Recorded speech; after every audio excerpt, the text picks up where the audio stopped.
Today we're going to be talking about Las Vegas. Now, a couple of days ago I went downtown. They got a brand new casino downtown called the Circa. So the images you're going to be seeing in this little discussion are the new casino called the Circa. It actually sits on the ground where the old Las Vegas club used to sit. There it is. You'll be able to see it in a second. Circa. I was a crap dealer at the Las Vegas Club. Again, they tore down the Las Vegas Club and they built this place called the Circa. But today's story is about the Landmark. There used to be a casino a long time ago called the Landmark. Howard Hughes owned it at one time. Now, I worked at the Landmark in 1988, 1989, and there was some shaky things going on there because it was almost in bankruptcy. Even in 88, they were thinking about going into bankruptcy. They were having money problems. And just recently, I talked to the old hotel manager, the manager who was there before it shut down in 1990.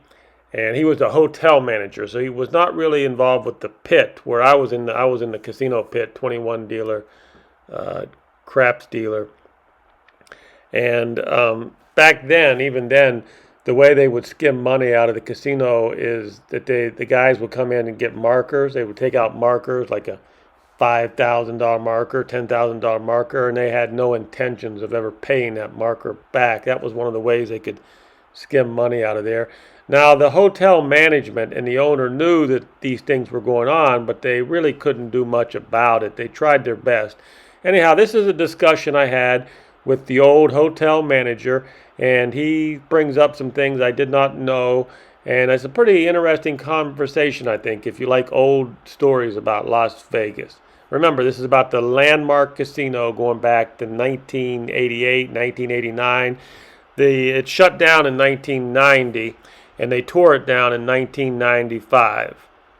And in this conversation, we will not be talking about Drexel, Burnham, Lambert, and how they had a piece of the action of this casino. But again, we don't have time to get into that. But the CIA does do business in Vegas. We all know that. Now, my shift boss, when I worked there, my shift boss was Jimmy Gallagher. And the assistant shift boss was Jimmy Carter. Now, sadly, Jimmy Carter is no longer with us, and many of the old-timers are gone. So I think it is safe to talk about the shenanigans that went on back then.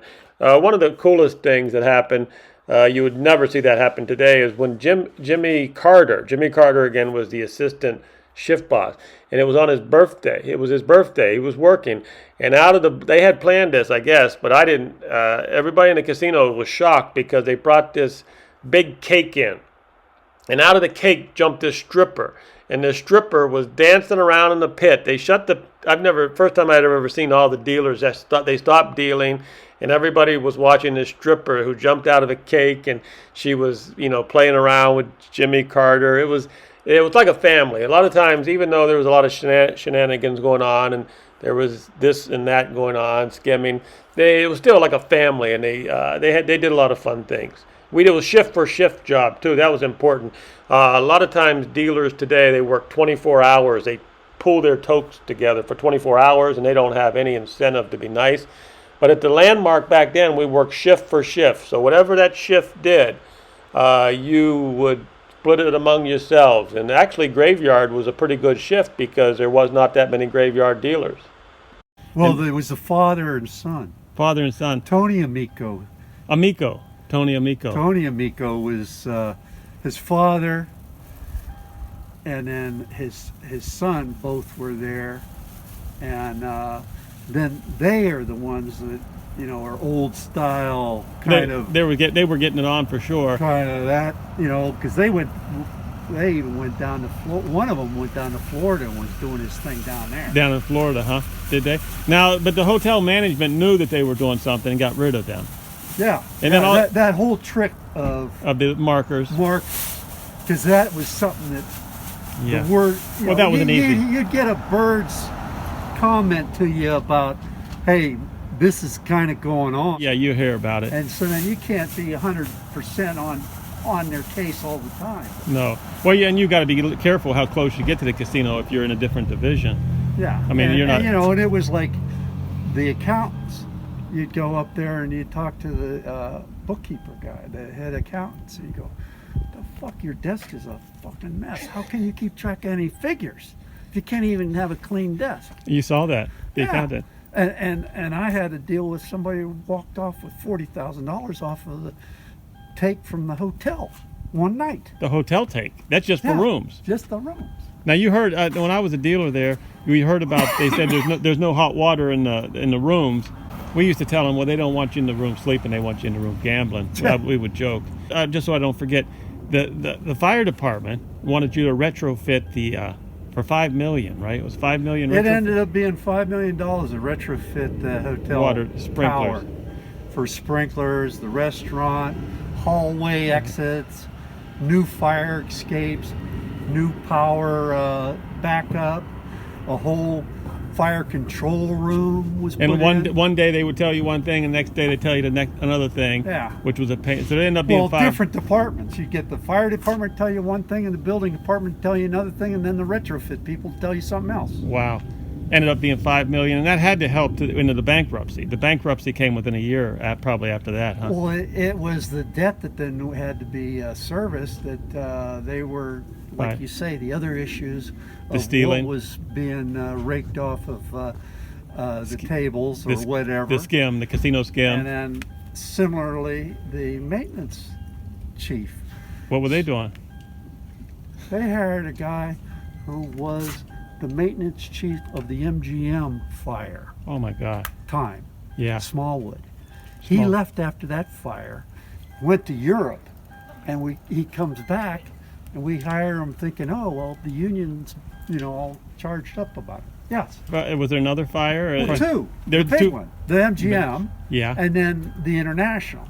He was involved in the MGM. He was involved in the MGM fire. And then he got hired at the Landmark. And he got hired at the Landmark. Wow.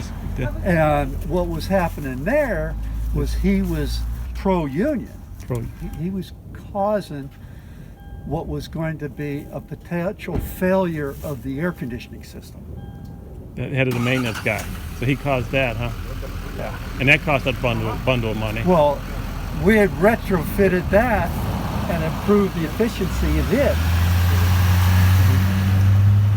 That a matter that able to save $20,000. It was a $100,000 annual power bill at the time. We dropped it to $80,000. That's a big saving. Yeah. That's a big saving. There were several things. The main central plant and the roof was redone and a few other things that contributed to that savings.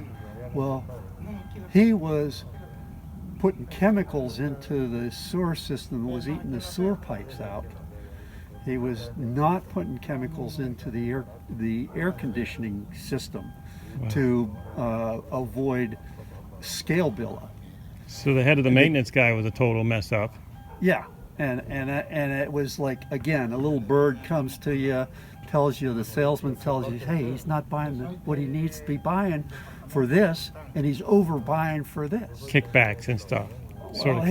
See, I knew the salesman. Oh, did you? Yeah. Well, it was like, okay, here's another thing. Okay. You had to have your ears open.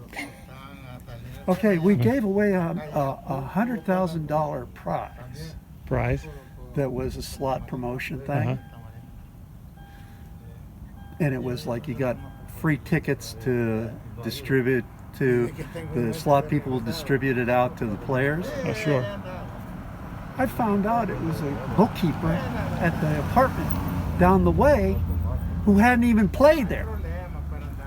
Got the $100,000. He had enough to win out of the draw. Oh, he had enough to win the whole thing, and he wasn't even a player there. Yeah. Somehow he got his hands on these coupons, and he won. So that was a scam. Yeah. And didn't know it. No, the accounting department. Yeah, because when you went, I was the one that told them. And you went into his office, and he was just a total. I go in there and tell him. I says, hey, the people that won this hardly even played here, and have what might be a few thousand coupons in the drawing book. How'd that happen? He didn't know. How did that happen? He played dumb. Now the Hornbuckle came after you, or you? He was before me. He He was originally there before Bill Morris took over. Oh, Bill Morris. Okay, so Bill Morris. Took over. Well, Howard Hughes owned it originally. Hughes first, and then the next guy that took over was known for the biggest stock fraud in American history up to that time. After Selling Japanese stocks that didn't exist. Was he a Japanese guy? No. No. Who bought it from the Hughes organization? Biggest Who stock bought fraud. it? He ended up being caught for one of the largest stock frauds They prosecuted in him. America at that time. So Bill Morris, and after the stock fraud guy, then it was Bill Morris that came Right, in, right. and then Hornbuckle was it? Hornbuckle. He was already there when Bill Morris bought the place. So yeah, it wasn't that Hornbuckle wasn't a bad guy, but his production, his actual room occupancies were nowhere near what I end up getting to. Oh, so you had a higher room occupancy. I had all of my weekends were 100%. That was like 1988, 89. That was at the end, even with the frickin' strike out front. So was you there when they actually closed the doors? Yeah. You're- Well, they had bumped me out. Before the close, like And they brought in court-appointed guys. oh, I see. So once the court took over, they bring in the court-appointed guy, and then they just kicked everybody out. Yeah. Did they treat you like a criminal? No, Not really. no, because I could demonstrate I was actually helping it stay open. It was a matter of I improved the efficiency of the power consumption, Uh huh. dropping it a quarter or a Right. fifth. I dropped the power consumption to a fifth. Mm-hmm. Everything that I had spent money on, I could see a recapture rate in 6 months or less. I see.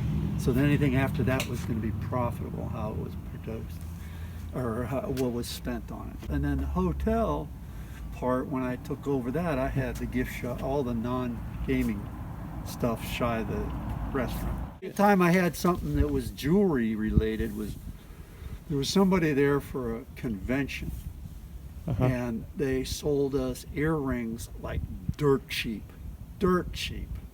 because they had gotten money for the tables. They gave them credit on the tables and gave me all the earrings. So we had buses going through, and earrings. I could sell earrings all day long. At the gift shop? Yeah. So you got a good deal on the earrings. Yeah. You sold And then here, you want another one story. Okay. The girls in the gift shop didn't like selling prophylactics. No.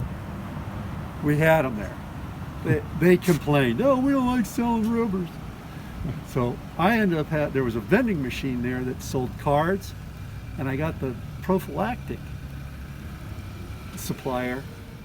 He had them in boxes like the size of a cards. Okay. Same size of playing cards. As the playing cards, because we sold used gaming cards. That they cut the corners and Sure. sold the casino cards.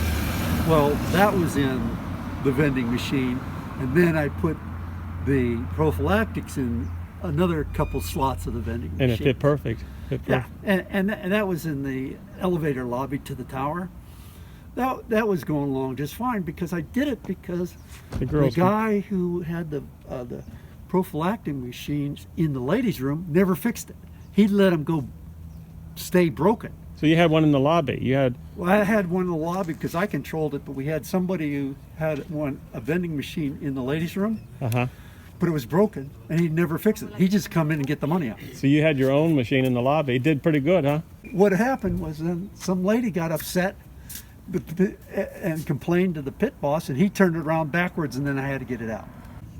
Jimmy Gallagher would have been a shift boss. Yeah. You don't remember Jimmy Yeah, Gallagher. No, there was all the pit bosses that would go meet with Bill Morris. Oh, the pit bosses would have their meetings with Bill Morris. Was that every week, like a weekly thing? Yeah, at least. At least Every weekly. week. All the pit bosses. Where would they meet at? They have Bill Up Morris. in his office. So Bill Morris, he was the owner when you were there. Yeah, Okay. How was it? Was he a good guy? yeah. He was okay. So there's you say there's a mechanical what? Chase. There's a mechanical chase going up the hotel, and you found peepholes into the rooms. Yeah. How many peepholes do you think you found? I don't know. We just had Dozen? him go and putty them up. Dozens? And then there was a hole out the back of the cage into the same kind of room, a passage hole. In the back of the cage. Yeah, behind the desk was a hole, and that goes through to a mechanical closet. You think they were taking the skim out that Oh door? yeah. Oh, yeah. You found? Did you have to block that up? Yeah. You blocked that hole Oh yeah. in the back of the count. The count. Yes. In the count room. Yeah. An escape. Because it was behind the cage, so my. it had a pass-through hole that went into what is known as a mechanical room. Wow, and that's how they got the skim out the back. That's how Oh. they were doing it. Yeah. And you found that. We found that too. And then when you This is when told we came in. and you told Morris about it, what did he say? Well, we fix it. He said just fix it. And He said fix okay, it. you know the employees' locker room that was out in that room, building out in the back, across the parking lot area. Well, and the dealers, we had our room. You had a dealer's room. We had a dealer's room. But then there was maids and that kind of thing, They were in kitchen the, help, way in the back. until it got moved to underneath the stage. Uh huh. It had a hole in it. For what? What would that? Steaks. Oh, to take the stakes out the back door. So they had all these little escape hatches to be able to sneak it out. So I guess I should clarify, it wasn't very clear when we were talking about the peepholes. There's some sort of maintenance channel that goes up the hotel, and where the maintenance people are in there, and they had peepholes into the hotel rooms. Now this is scandalous. And of course, when this guy came in as the hotel manager, they just patched him up. But peepholes looking into the hotel rooms, I mean, unbelievable. And of course, he also said he found these secret doors that led out of the count room, where they could take some money out of the cage in the count room with nobody seeing them, and that would lead into the maintenance room also. And most people don't realize it, but a lot of the thievery and profit of the hotels go out the back door with the employees taking lobster and steak. So a lot of thievery going on, and I hope you enjoyed this story.